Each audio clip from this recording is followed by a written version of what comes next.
Viši sud u Beogradu usvojio je zahtev za rehabilitaciju komandanta četničkog pokreta Jugoslovenske vojske u otadžbini u Drugom svetskom ratu Dragoljuba Draže Mihajlovića. Saopštavanje presude pratio je Nenad Nešić. Nenade, koje je obrazloženje suda? Pa Ivana, u postupku koji je trajao od jeseni 2010. godine, sud je kao ključno utvrdio da se Dragoljubu Mihajloviću sudilo pre svega iz političkih i ideoloških razloga i da nije imao fer i pravično suđenje, dakle suđenje koje je u skladu sa zakonskim postupkom. Ja ću sada nabrojati samo neke od činjenica koje je izneo Viši sud u Beogradu obrazlažući takvu odluku o rehabilitaciji Dragoljuba Mihajlovića. Recimo, optužnica protiv njega napisana je na 2155 strana, a on je imao samo 8 dana da pripremi odbranu. Zatim, svega 4 dana pre podizanja optužnice mu je dozvoljeno da izabere branioca. Sa braniocima je tokom suđenja bio u kontaktu svega 5 puta. Nije video sve dokaze ili, kako kažu u sudu, nije video možda ni jedan od dokaza protiv njega, a mnogi od njih bili su i falsifikovani. Nisu postojali regularni uslovi za to suđenje, s obzirom da je publika bila preglasna i da je često prekidala Mihajlovića kada god bi dobio pravo na reč.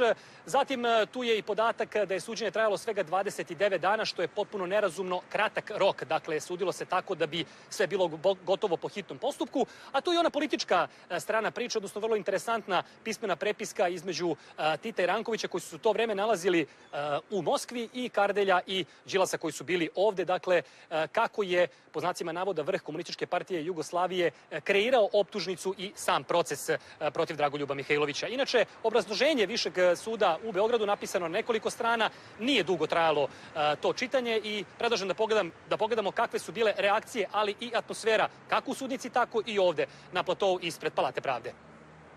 Usvaja zahtev za rehabilitaciju Dragoljuba Mihajlovića Draže, pa se utvrđuje... Ovim rečima poništena je 70 godina stara odluka Vojnog veća Vrhovnog suda Federativne Narodne Republike Jugoslavije, a komandant četničkog pokreta od danas se smatra neosuđivanim. U sudnici je ta odluka obrazlagana rečima da Mihajlović te 46. nije imao fer i pravično suđenje. A ispred Palate pravde povicima pobeda i izdaja.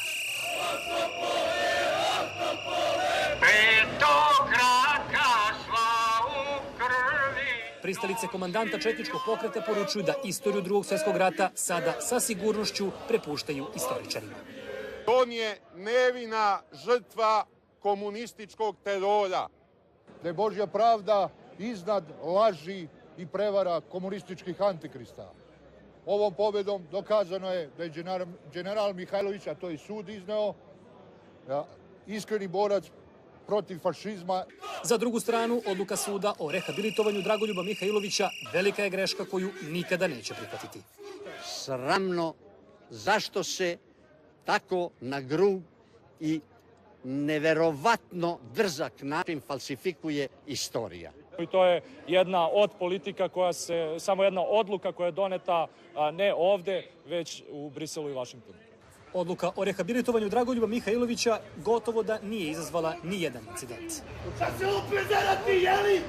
Da prosimo metarsku krv! Šta me gledaš ti, bre? Ima i onih koji ne pripadaju ni jednoj ni drugoj strani. Onih kojima je dosta podela i dvoumljenja da li je sud istoriju danas revidirao ili je poništio još onda revidiranu istoriju.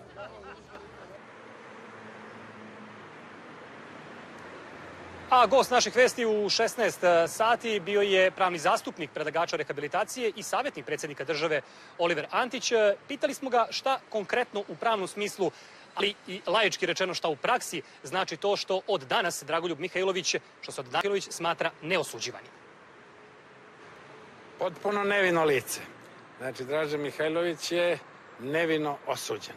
Znači, sve pravne posljedice, one nezakonite odluke su pale. Ukidanjem one presude iz 46. godine ukidaju se i posljedice te presude. Šta to sad znači, pre svega u pogledu konfiskovane imovine? Na kakvo pravo polažu njegovi potomci prava?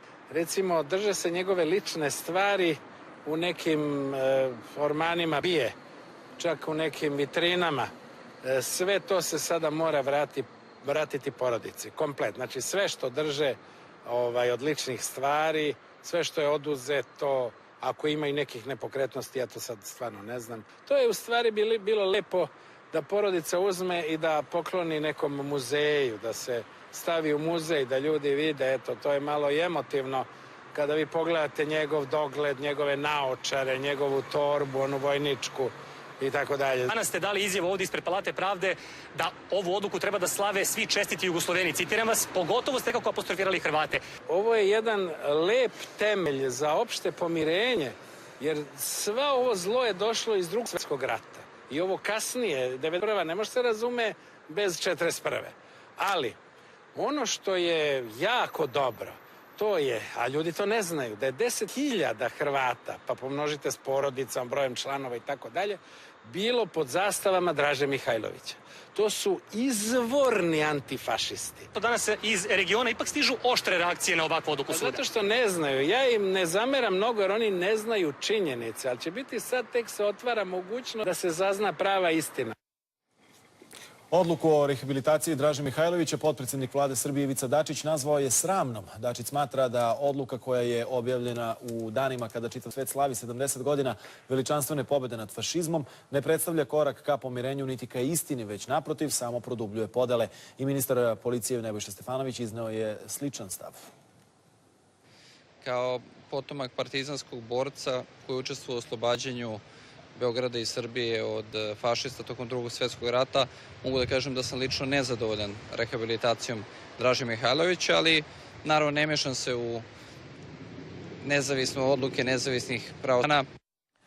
A patrijarh srpski Irine izjavio je da bi želeo da epilog rehabilitacije Dragoljuba Mihajlovića bude ujedno i pomirenje srpskog naroda i da više ne bude ideoloških podela na partizane i četnike. Upitan da li to znači da Srpska pravoslavna crkva zapravo podržava rehabilitaciju četničkog vođe, patrijarh je kazao da crkva podržava samo istinu. Predsjednica Hrvatske Kolinda Grabar-Kitarović izuzetno je neprijatno iznenađena odlukom Beogradskog višeg suda. Presuda ne može izbrisati zlodela četničkog pokreta počinjena u saradnji s nacistima i fašistima tokom Drugog svjetskog rata, koja su svim narodima na ovim prostorima donela velike patnje i stradanja, rekla je Grabar-Kitarović, koja je obišla Blajburg gde su ubijeni pripadnici ili saradnici fašističkih režima, među kojima najviše pripadnika Ustaša i domobrana. I hrvatska vlada oštro je osudila odluku Višeg suda u Beogradu o rehabilitaciji Draže Mihajlovića i ocenila da je ona pogrešna i neprihvatljiva. O rehabilitaciji Mihajlovića sa gostima u Temi dana razgovarat će Danijela Šegan. Danijela, na koja će pitanja odgovarati tvoji gosti i ko su večerašnji gosti? Pitanja svakako ima dosta s obzirom da je odluka doneta, ali je izazvala burne reakcije. Zato sa Aleksandrom Čotrićem i Aleksandrom Krausom razgovaramo šta to konkretno znači, da li su ovom odlukom amnestirani zločini, da li su oba pokreta iz Drugog svjetskog rata izjednačena, ali i kakve posljedice ovo može imati po odnose u regionu, s obzirom naravno na burne reakcije. O svemu ovome opširnije na kraju ovih